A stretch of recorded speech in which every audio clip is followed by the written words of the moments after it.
Bonjour, voici la correction des exercices du chapitre 5 sur la préparation des solutions. Exercice 1, déjà corrigé en classe, vous accélère la vidéo si c'est inutile. Alors, il peut être intéressant de noter les données. Le volume est de 0,200 litres, il est bien exprimé en litres, rien à faire. Le titre massique où la concentration en masse est de 0,50 g par litre, idem, l'unité est OK. Le solvant est de l'eau, le soluté est le permanganate de potassium. On me demande maintenant de calculer la masse à prélever pour réaliser la solution. J'utilise une formule qui est Cm, la concentration en masse, ou ici T, égale la masse de soluté sur le volume de solution. En transposant, j'obtiens M fois égale Cm, ou T, fois le volume. On a donc une masse qui vaut 0,200, ça c'est le volume, multiplié par 0,50, ça c'est la concentration en masse ou la teneur. On obtient 0,10 g, l'arrondi est OK, puisque dans 0,200 j'ai 3 chiffres significatifs, dans 0,50 j'en ai 2, ce qui me fait un total de 2 chiffres significatifs, comme ici dans 0,10. La masse de soluté est prélevée donc de 0,10 g. Au niveau du protocole, on doit prélever cette masse, ensuite on introduit le prélèvement dans la fiole jaugée de 200 ml, on ajoute de l'eau distillée jusqu'aux 2/3, on agite, on complète avec de l'eau distillée jusqu'au trait de jauge, et on agite. La solution est prête. Exercice 2 maintenant. Alors sur cet exercice, on va jongler à partir de la formule Cm égale M sur V. On va pouvoir calculer parfois la masse, et puis dans l'autre exemple, le volume. Donc, premier exemple, je dois calculer la masse M1, c'est égal à Cm1, donc la concentration en masse de la solution 1, fois le volume de la solution 1. J'ai donc comme calcul 20 fois 0,50, soit 10 grammes. Pour V2, j'ai une masse M2 de 8 grammes, je divise par la concentration en masse de la solution 2, 4 grammes. 4 grammes par litre, il me faut donc un volume de 2 litres de solution.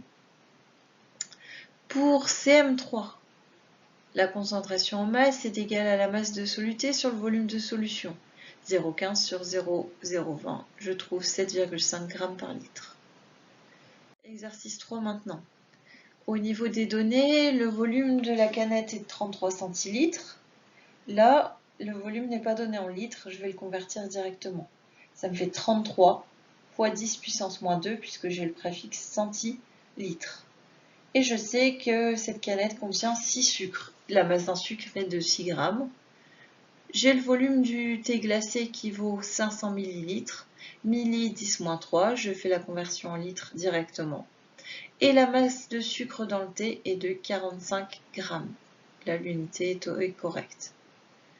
Première chose, je vais déterminer la concentration en masse de sucre dans le soda. Je vais encore une fois me servir de la formule pour calculer la concentration en masse à partir de la masse d'un soluté. Donc c'est la masse de soluté sur le volume de solution, donc le volume de soda ici. Ici, la masse se calcule avec 6 sucres fois la masse d'un sucre, donc 6 fois 6, 36. Et je divise par le volume de soda, 33, 10-2. J'obtiens 109 g par litre. Au niveau des chiffres significatifs, je n'avais qu'un chiffre significatif pour le 6 et pour l'autre 6. Ils me font donc un résultat avec un seul chiffre significatif. Je ne peux pas dire que 109 égale 1, je vais donc devoir utiliser l'écriture scientifique. 109 c'est 1 fois 10 puissance 2 g par litre. C'est comme si j'avais arrondi 109 à 100. Pour le thé glacé, je procède de la même manière, mais avec d'autres données. 45 g pour la masse de sucre, 510-3 pour le volume. J'obtiens 90 g par litre. Là, j'ai le bon nombre de chiffres significatifs puisque 45 comporte 2 chiffres significatifs, 90 également. La concentration en masse de soluté est donc plus élevée dans le soda, donc il est plus sucré. Exercice 4. Cette fois-ci, je dois calculer Vm. Déjà, je dois me rendre compte que là, on ne parle plus de la même chose. On va me parler de solution mère et de solution fille. Je suis en train de diluer une solution. Je connais la concentration en masse de la solution mère que je note Cm. Elle vaut 0,25 g par litre. Sm, c'est la solution mère. Sf, c'est la solution fille avec un volume Vφ de 0,200 litres. CF est connu, 0,10 g par litre. Il y a plusieurs méthodes pour trouver le volume de solution mère à prélever. Voici une première méthode. Vous choisissez celle qui vous convient le mieux. La masse se conserve au cours de la dilution, ce qui nous permet d'écrire que Cm fois Vm égale Cf fois Vf. C'est la formule de cours. Je peux donc en transposant trouver que Vm c'est Cf fois Vf divisé par Cm. Je remplace par les valeurs. Ici tout était dans les bonnes unités dès le départ. Je trouve 0,080 litres, ce qui me fait 80 millilitres. Deuxième méthode qui vous plaira peut-être plus. On calcule le facteur de dilution, ou en tout cas on va l'utiliser. Donc on a F qui est égal au volume de solution phi sur le volume de solution mère. Et attention, c'est égal à la concentration massique ou en masse de solution mère sur la concentration en masse de la solution phi. Première possibilité, j'exprime Vm, donc Vm va devoir passer de l'autre côté. Dans ce cas-là, je trouve Vm égale Vf fois Cf sur Cm. Je remplace par les données et je trouve également 0,080 litres.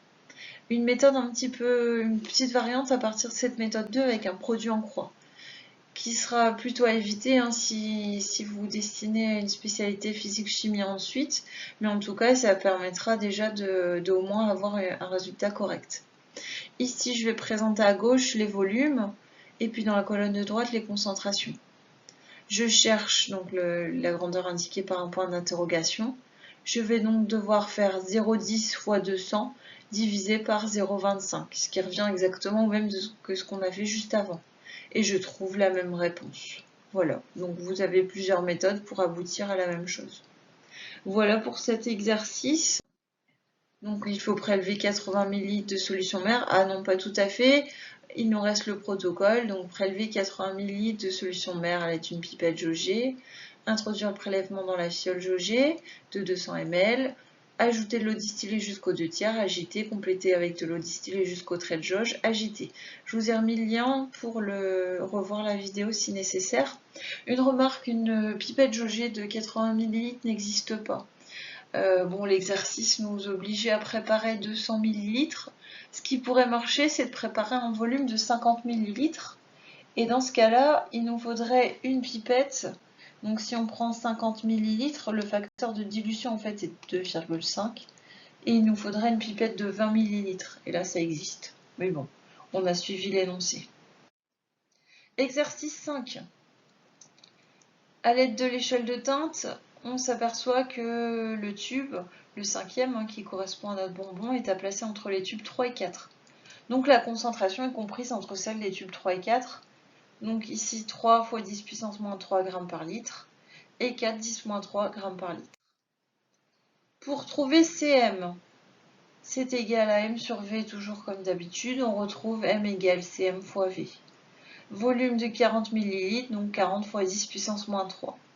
Je fais le calcul, j'aboutis à une masse de 1 fois 10, 1,2 10 puissance moins 4, mais ça a été arrondi avec un chiffre significatif. Et pour l'autre, je trouve 1,6 10 moins 4, arrondi à 2 ici. Exercice 7 pour terminer.